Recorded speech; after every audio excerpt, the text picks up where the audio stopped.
Mais est-ce que la situation en RDC, on peut la qualifier comme étant un génocide selon le droit international? Officiellement, les Nations Unies ne reconnaissent que 4 conflits comme génocidaires.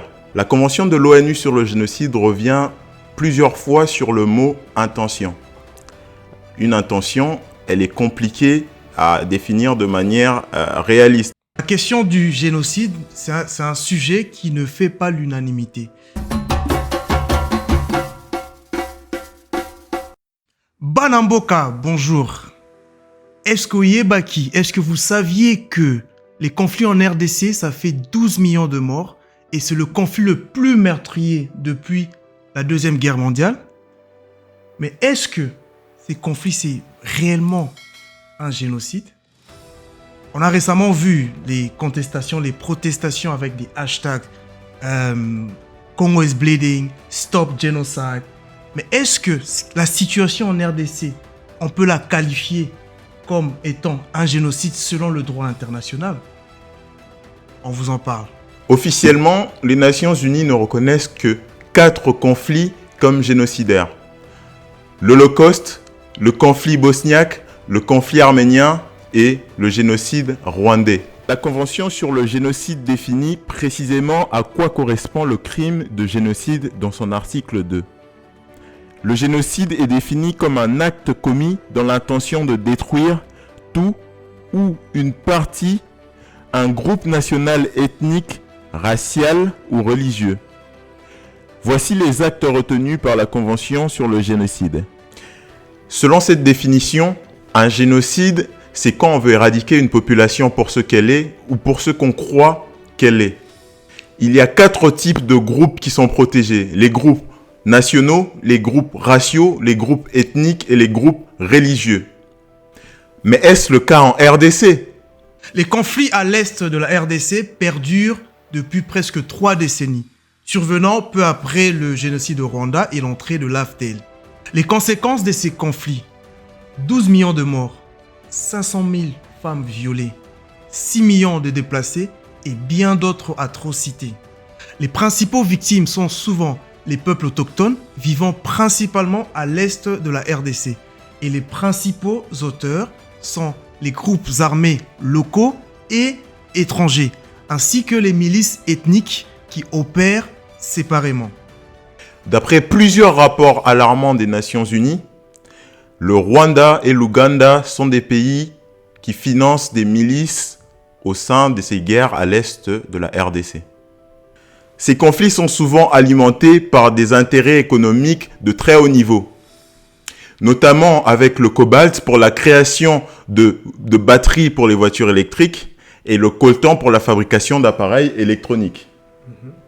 Ces conflits ne bénéficient pas de la même couverture médiatique que les grands conflits tels que le conflit en Ukraine et en Russie, d'où le fait qu'aujourd'hui, peut-être, cet acte n'est pas traité de génocidaire. Alors, peut-être comme un génocide, je t'avoue que ça me gêne un peu. Qu'est-ce qui fait qu'aujourd'hui on ne peut pas qualifier les actes à l'est de la RDC de génocide? Pour te répondre à cette question, revenons à la base de la définition de la Convention de l'ONU, qui s'affiche à l'écran actuellement. Lors de nos recherches, nous avons constaté une petite faille dans la définition de la Convention de l'ONU sur les génocides. La Convention de l'ONU sur le génocide revient plusieurs fois sur le mot « intention ». Une intention, elle est compliquée à définir de manière réaliste. Ça dépend de l'interprétation de tout un chacun. L'intention. L'intention première de ces milices, c'est d'occuper le territoire congolais, surtout sur sa partie est. La conséquence de ces intentions sont l'extermination de notre population congolaise dans sa partie est, notamment au nord Kivu. Comme le génocide amérindien, le génocide congolais aujourd'hui n'est pas reconnu peut-être à cause de cette faille dans la définition de l'ONU. Donc si je comprends bien, le caractère intentionnel, c'est ce qui prime dans la définition du génocide. Oui, malheureusement, et je peux vous dire que par exemple l'intention, il est difficile de démontrer de manière concluante l'intention. Surtout si les auteurs ne manifestent pas explicitement leurs intentions ou si leurs motivations sont exprimées de manière ambiguë. Restant toujours dans la définition du génocide, on parle de la destruction totale ou d'une partie d'un groupe. Et ce qu'on observe en RDC, on a les auteurs des crimes qui tuent et massacrent une partie de la population congolaise qui vit dans un endroit géographique particulier, qui est l'est du pays. Ouais. Et par là, on peut considérer cela comme un génocide selon la définition qu'on a vue précédemment. Parce que là, le groupe qui est concerné, c'est un groupe national et une partie du groupe est massacrée. Et cette partie, c'est une partie qui réside particulièrement à l'est du pays. On va essayer de faire un exercice assez délicat. On va mettre en face des actes dans la définition de la Convention de l'ONU, les faits qui sont réalisés à l'est du pays. Le point A, le meurtre d'un groupe. Aujourd'hui, 12 millions de morts en RDC. Deuxième point, atteinte grave à l'intégrité physique ou mentale de personnes de ce groupe. Aujourd'hui, on constate des viols à répétition dans cette partie de l'Est. Merci encore au docteur Denis Mukwege. Mais ceci correspond à un acte de violence physique, pas ou, mais et mentale. Donc, physiquement, ces femmes sont attaquées et mentalement, après cet acte, elles sont démunies. Parfois même expulsées de leur groupe ethnique à cause de cet acte qu'elles n'ont pas demandé. Troisième point, la soumission intentionnelle devant entraîner la destruction totale ou partielle de ce groupe. On peut constater aujourd'hui le déplacement massif de 6,1 millions de personnes de population congolaise entraînées par ces conflits armés.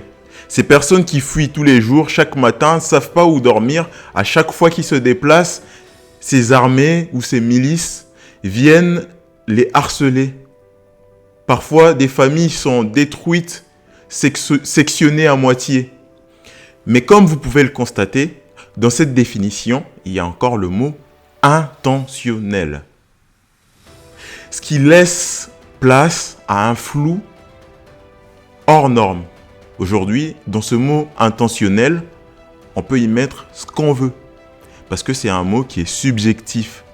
Donc, en gros, ce qu'on observe à l'est du pays peut être assimilé au génocide des peuples autochtones d'Amérique, les Amérindiens, où on a eu les colons qui voulaient à tout prix exploiter les terres et en profiter pour massacrer les peuples locaux.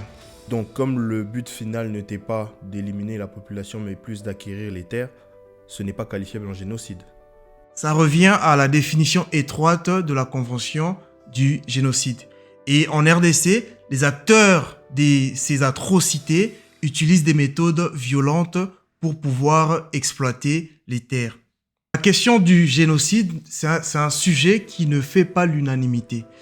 En RDC aujourd'hui, le génocide n'est pas officiellement reconnu. Et pour établir un crime de génocide, ça peut prendre plusieurs années.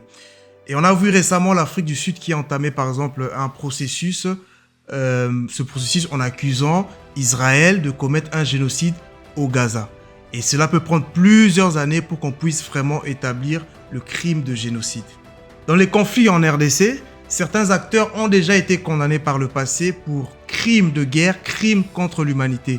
Mais cependant, il n'y a aucun acteur qui a été condamné ou accusé officiellement pour crime de génocide.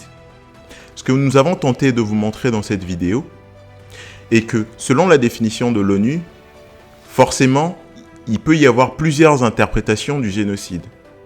Aujourd'hui, comme Dan venait de le souligner, la guerre en RDC n'est pas considérée comme un génocide selon l'ONU. De plus, nous avons tenté de vous apporter des éléments pour vous montrer que les actes commis aujourd'hui en RDC, notamment dans sa partie Est, peuvent être considérés comme des actes génocidaires.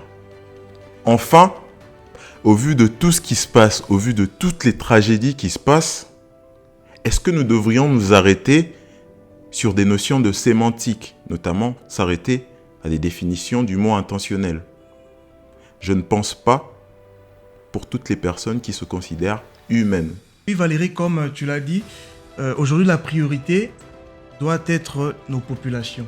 Tu vois, on ne doit pas se baser sur les nuances sémantiques et tout. Donc, c'est nos populations qui doivent être protégées. Et moi, ce que j'aimerais dire, c'est pour nos chers Congolais, nous devons prendre notre destin en main. Et je ne pense pas qu'il y aura un sauveur suprême qui viendra de l'étranger pour venir nous sauver.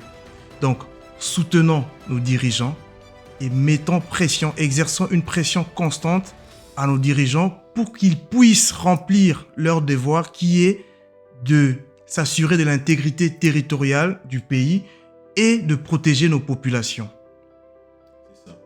Et soutien absolu à nos FARDC qui luttent de manière acharnée dans cette partie de la population. Merci encore d'avoir regardé cette vidéo. N'hésitez pas à vous abonner, à liker et à partager cette vidéo pour communiquer à l'ensemble de la population congolaise. Merci. Merci à tous, merci d'avoir regardé cette vidéo. Nous avons posé quelques bases pour réflexion et n'hésitez pas à vous abonner et à partager de manière massive.